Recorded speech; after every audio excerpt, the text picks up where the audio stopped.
Physics time, free falling.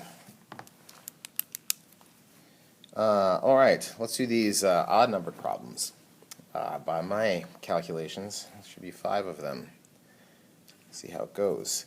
So the deal is, this is just like our constant acceleration problems, except when you got free fall, you get the acceleration for free. You know that it's 9.8 meters per second in the downward direction. All right, so with what speed must a ball be thrown vertically from ground level? I like to make little sketches, so I'm going to throw a ball up some initial velocity to reach a maximum height of 50 meters.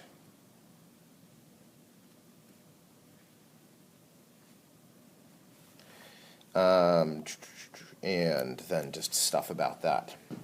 All right, so let's see. Since it's a free fall problem, then I know that I've got an acceleration of, I just very consistently always make up positive and down negative, so that means my acceleration is going to be minus lowercase g. You can write minus 9.8 meters per second squared there. I just usually use that shorthand of lowercase g because I'm so cool.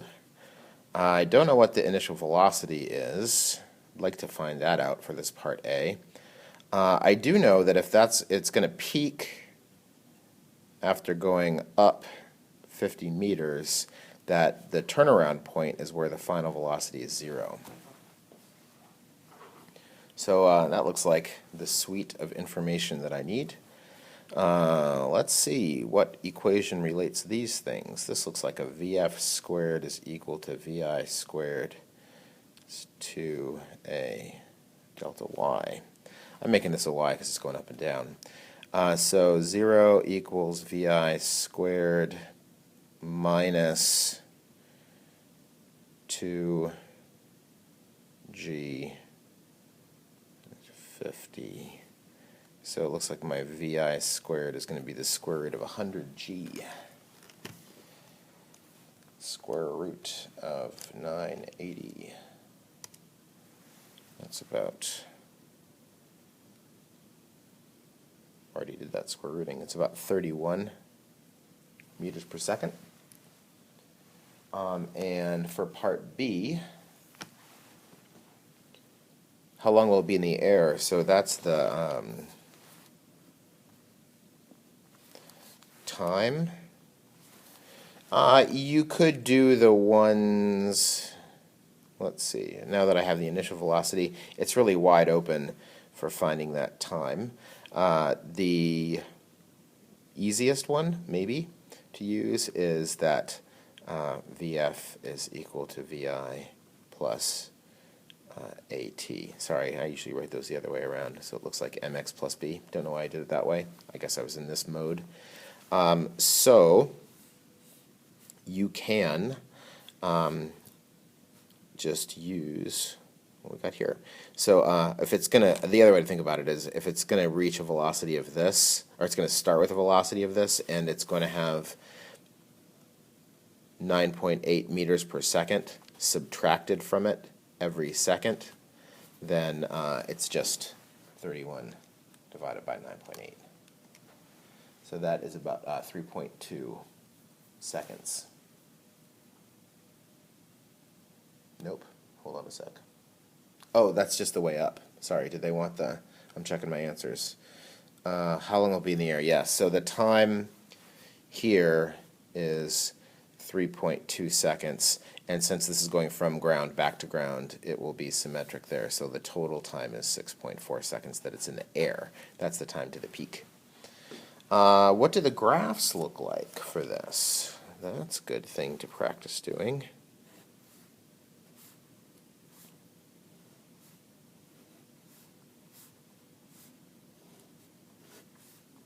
I think that's what they wanted, right? Position, velocity, acceleration. Yep. On the first two graphs indicate the time at which the 50-meter mark. Okay, so, well, this is going up. That's the 50-meter mark, so it's going to go up to that and come back down again. It's going to be a parabola. And let's see, that if that's the 50-meter mark, if that's the peak, that's where the velocity is 0. So it starts out at a velocity of 31 meters per second, and then tick, tick, tick, tick, minus 9.8, minus 9.8 every second, minus 9.8, minus 9.8 until it gets back down to the ground. When it hits the ground, it will have a velocity of minus 31 meters per second. Same thing but down. Slope of this here, same but opposite. And of course the acceleration is just 9.8. All right, cool. 47. At a construction site, a pipe wrench struck the ground at a speed of 24 meters per second. Yikes. From what height was it inadvertently dropped? Okay, so I know my acceleration. I know that the final velocity of it was 24 meters per second in the down direction. I know that it was dropped, so its initial velocity was 0. And from what height? So this is part A. So VF squared is equal to VI squared plus 2A delta Y. Sure is useful, that equation, huh? So 0.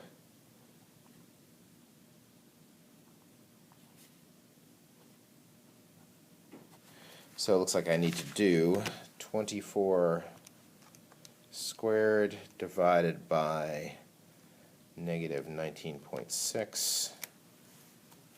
You do a lot of physics, you get pretty good at your 9.8 times tables. So delta y, it's telling me here that it's negative 29.4 meters. Now why is this negative? Because it said in the book, it says from what height was it? I mean, you would never answer that question. Oh, how high did you drop that wrench from? Oh, I dropped it from a height of negative 27. That doesn't make sense.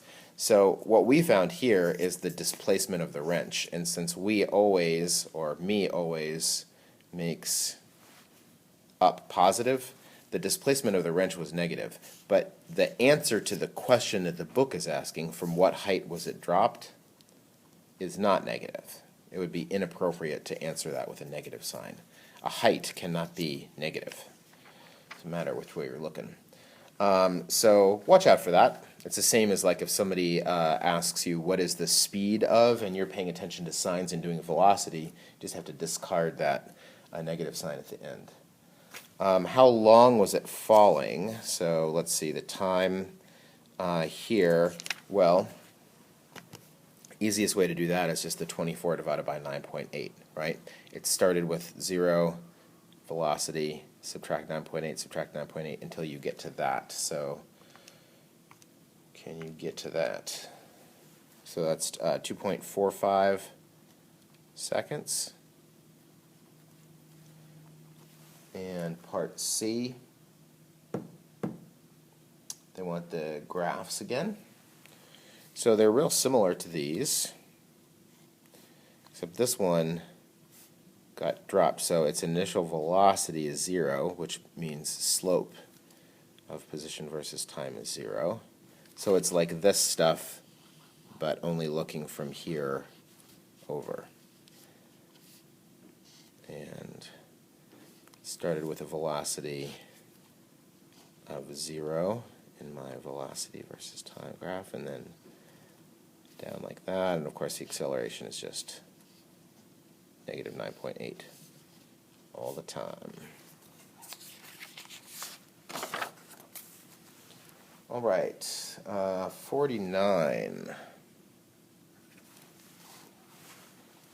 Hot air balloon is ascending at the rate of 12 meters per second and is 80 meters above the ground when a package is dropped over the side. How long does the package take to reach the ground? With what speed does it hit the ground? Okay, so a couple things about this.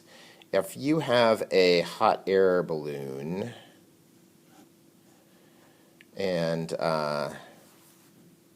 it's going up at 12 meters per second at a constant velocity, and you drop something over the side, the initial velocity of the thing that you drop will be 12 meters per second, not 0. Because if you let go, it's the same as, if you've ever eaten an apple and you throw the apple core out the window, which is, I guess, I don't know if that's technically not littering. That's why I'm using the apple core example. You shouldn't throw things out the window of your car. I mean, come on.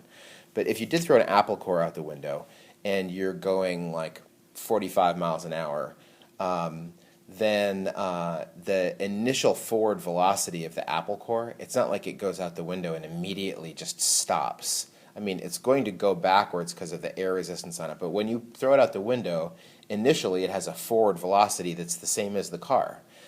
Just like if you, instead of throwing the apple core out the window, if you just hold it in your hand, like, you know what, I'm gonna be at Kroger pretty soon, so I'm just gonna hold it and I can throw it in the trash right outside the entry to Kroger. There's trash can right there. And so if you're holding it in your hand and you're driving in your car at 45 miles an hour, how fast is the apple going? The apple core.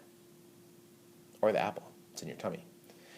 It's going 45 miles an hour, right? It's in the car, which is going 45 miles an hour. So it really gets at the question of, like, well, relative to what? So if you're talking about relative to the ground, if you're thinking about the possibility that the apple core could be thrown out the window, or the car is moving relative to the ground, then so is the apple core. So are you, right? So is all the stuff in the car. So as this, what are we dropping? A package? A package. So as we drop this package off the side of the hot air balloon, the package is going up at this constant velocity. And when we drop it, that means its initial velocity, which is immediately going to start changing because of gravity's acceleration. But this is the initial here, right? Okay, so blah, blah, blah. How long does the package take to reach the ground? So we're 80 meters above the ground right now. So that sets up like this. Of course, I have that acceleration. What's the package going to do? It's going to fall 80 meters. It's going to experience a negative 80 meter displacement from here down to here. It's easy to miss that sign. I've seen many physics students make that mistake. And its initial velocity is 12 meters per second in the up or positive direction. And they want, what do we want to know first? Probably both questions. Yeah, how long and how fast is it going when it hits? So let's do that first. That looks like my delta y equals 1/2 at squared plus vit. So delta y, 1/2 of 9.8 is 4.9, t squared plus vi t. Okay, so I'm glad this came up here, because just in case you don't remember what to do in a situation like this, how do you solve this equation? You could use the quadratic formula. I'm not a huge fan of using the quadratic formula when I have decimal numbers involved, and this is physics class, so we're calculator enabled all the time. So my preference would be to just go ahead and find the solution of this that I'm looking for by graphing. So I'm going to graph this, which means I'm going to get everything on one side so that it's equal to 0, and then try to find the zeros. So negative 4.9 t squared, of course calculator's going to make that an x, plus 12t plus 80. And before I just hit the graph button, I'm going to go into my window. Looks like I have the standard window here. I don't want to, my x values as far as the calculator is concerned, that's my t's, right? I'm not interested in looking at negative time. So 0. It's not going to take more than 10 seconds for it to get to the ground, so I think that 10 is fine. Now what about my y values? My y values here are like my positions. So it's going to, I don't need to go into negative positions. What about my maximum? Well, it's starting at a height of 80, that plus 80, and it's going to go up a little bit at the start. So I don't know, maybe like 100, 120, something like that. So it's good to think about that before you just do that. Why didn't it start at 80? Something seems weird there. Plus 8. Oh, 12 squared. And always pay attention in case you do something stupid like me. I don't know why I put a... Oh, I just hit the squared. I see what happened. I hit that button instead of the X button. All right, so that should be right now. That looks more like it. All right, so when does it hit the ground? Right there. So let's see. I'm going to go second, calculate. I'd like to find the 0 there. And I could play a little cursor game, but I'm not going to do that because I know it's between 0 and 10, so I'm just going to type them in. I hate that moving the cursor around with those.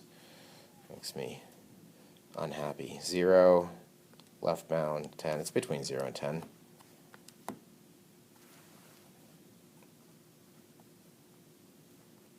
So at about 5 and change seconds. All right, and let's see, other thing, with what speed does it hit the ground? Okay, so there's different things that we could do. Now that you know the time, you could just say, oh, well, the final velocity is equal to the initial velocity plus acceleration times time. I wrote those the wrong way around again. Doesn't matter.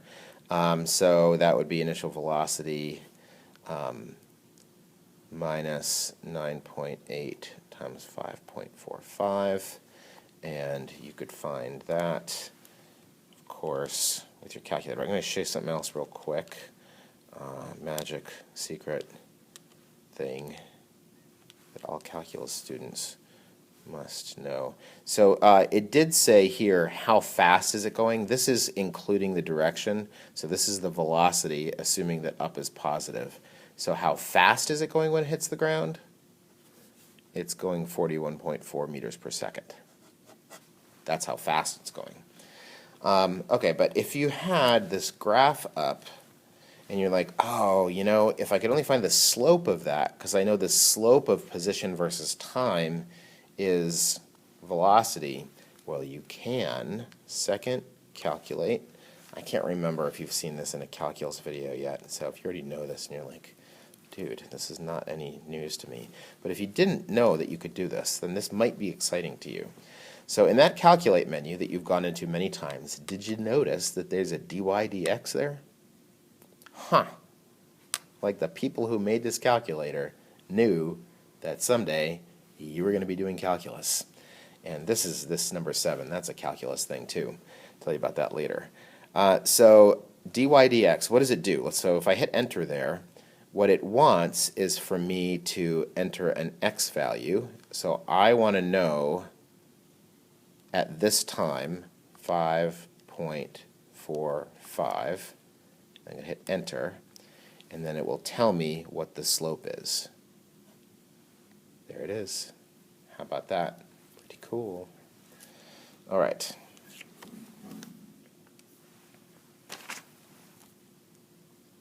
$51.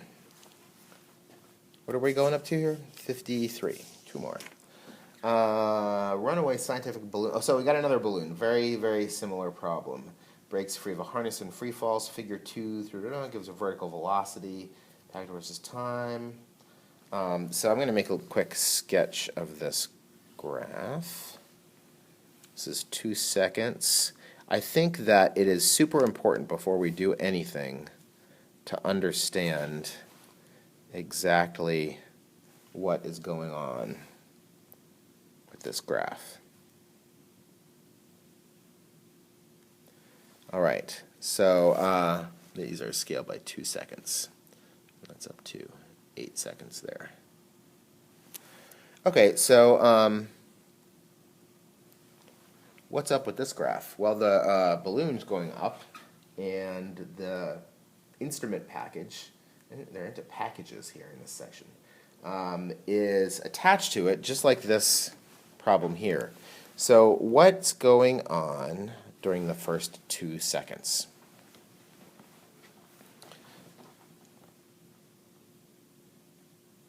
I'm stopping here because I'm giving you a chance to think. Are you thinking? So this is the question I want you to ponder here. For the first 2 seconds, when the velocity versus time graph looks like this, is the package going up with the balloon, going up not attached to the balloon? Is it just hovering in midair, or is it falling? I think you could strike option C off the list of contenders there, because that's just dumb. That doesn't happen. So what's happening here? It's going up here, and it's still attached to the balloon. Right here, the velocity of this thing is constant, right? It has a constant velocity of 19.6. Now, how do we know it's still attached to the balloon? Well, if it wasn't attached to the balloon, it would not have a constant velocity. It would have an acceleration of negative 9.8. Its velocity versus time graph would have to have that slope of negative 9.8, because the slope of velocity versus time is acceleration. So here, it's still going up. It's going up at a constant velocity, so it must still be attached to the balloon. Okay. Question number 2. What's happening here from time 2 to time 4? Something changed, so it's not attached to the balloon anymore, so we can strike that option off the list. Is it going up or going down? I'm stopping here so you can think. Now, many a physics student has looked at this graph and thought to themselves, hey, this is obviously going down, but this object is going up. So let's make sure we understand that. This is zero velocity, these are positive velocities, and these are negative velocities. So all from here to here, although the velocities are decreasing, they're all positive. So what's happening here? This thing, it's going up, but slowing down until here it has a velocity of 0. So right there, where it crosses here, this is the peak, where the velocity is 0. I mean, if this seems weird to you, then take the pencil or pen that is nearest to you right now and throw it up in the air. And after it leaves your hand, what's happening to its velocity? It's going up, but it's slowing down. Its velocity, if you take up to be positive, then it starts with some positive velocity that your hand gave it, and the instant that it leaves your hand, the velocity is decreasing. 9.8 meters per second is being subtracted from its velocity every second that goes by, until its velocity is 0. And then you know what happens? The same thing. 9.8 is subtracted from its velocity every second. But since it peaked, that minus 9.8 is now going to send it going faster and faster in the negative direction, right? So this same slope of negative 9.8, the same acceleration, makes something slow down here and then speed up here, because these speeds are getting closer to 0. But then as I pass 0, now the same slope is making me have a speed that's increasing, right? Getting further away from 0. All right, that is super important to understand that graph, I think. What's the maximum height above the break-free point? Okay, so there's the peak. Here's the break-free point right here. So I'm interested in finding the delta y above the break-free point. So it's going to start with that initial velocity. That's the last problem.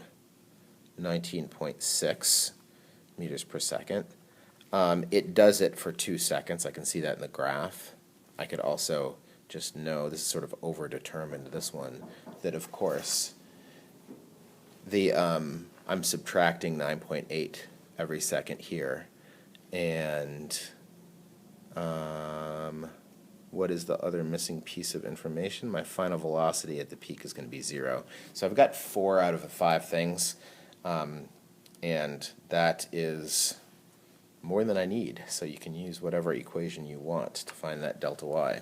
How about we use this one? Delta y equals 1/2 at squared plus vit. So let's see, that's negative 4.9 times 2 squared plus 19.6 times 2.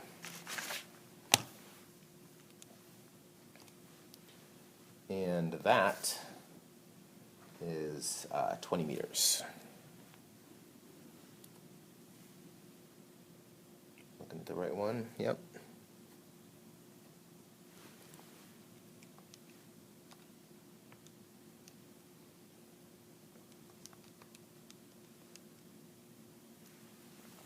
Or 19.6 meters, if you like. And then part B, how high is the break-free point above the ground? Well,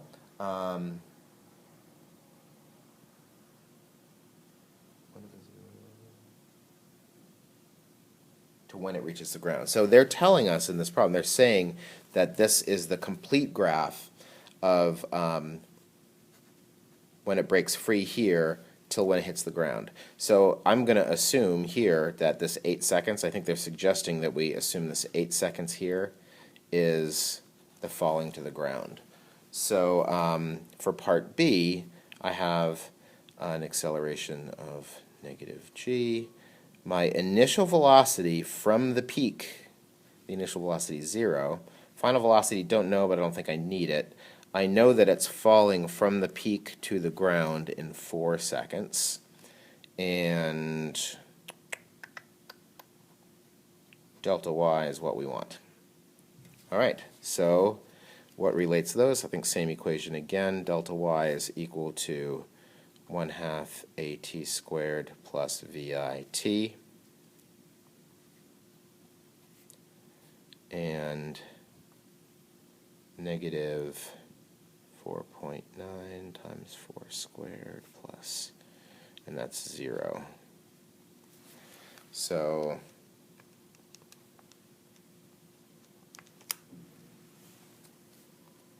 about 78 meters above the ground. And looking at my answers here, that is not correct. So let me just see real quick. What did I do wrong?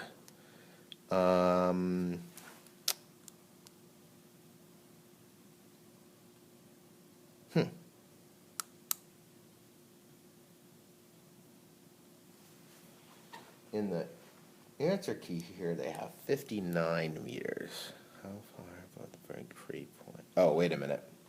Oh, because, because how far above the break-free point?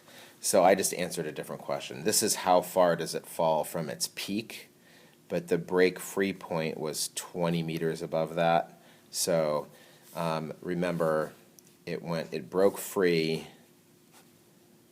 This is its position versus time. Broke free, and then it went up some, and then hit the ground. So they're asking for this. That's tricky. And it went up 20, so you have to subtract the 20 from that. I would have lost a couple points there. If you're wondering, like, what's a physics test like? These are going to be really hard. You make one little mistake like that, and it's the whole thing's a bust. No. That would be like a small penalty for that, because clearly you knew what you were doing. Just answered the wrong question. Or I guess I'm trying to convince you that clearly I know what I'm doing. I do. I promise. Last one in this set. A key falls from a bridge that's 45 meters above the water. That's a bummer. That's like your car key. And above the water, it falls directly into a model boat that's moving with a constant velocity. So it falls into this boat that has a constant velocity of 12. So I guess the boat was like here when you dropped it. And it, oh, sorry, don't know the velocity of that. This is 12 meters. Don't try this one at home. Unless you have a 45-meter bridge and a boat in a small river in your house. From the point of impact, when the keys really was the speed of the boat. Okay, so if this is dropped from 45 meters, I think we can figure out what the time is, and then if this goes 12 meters in that time, then that's the constant velocity of the boat. That's the game here. So the acceleration is negative g. The initial velocity, we're dropping it, so that's 0. Final velocity, I don't think I care about that. and the delta y, it is dropping 45 meters. And I'd like to know how long that takes. So we got delta y is equal to 1/2 at squared plus vi t. The vi is 0, so that's gone. Delta y is equal to negative 4.9 t squared. So let's see, what's the square root of 45 divided by 4.9? About 3 seconds.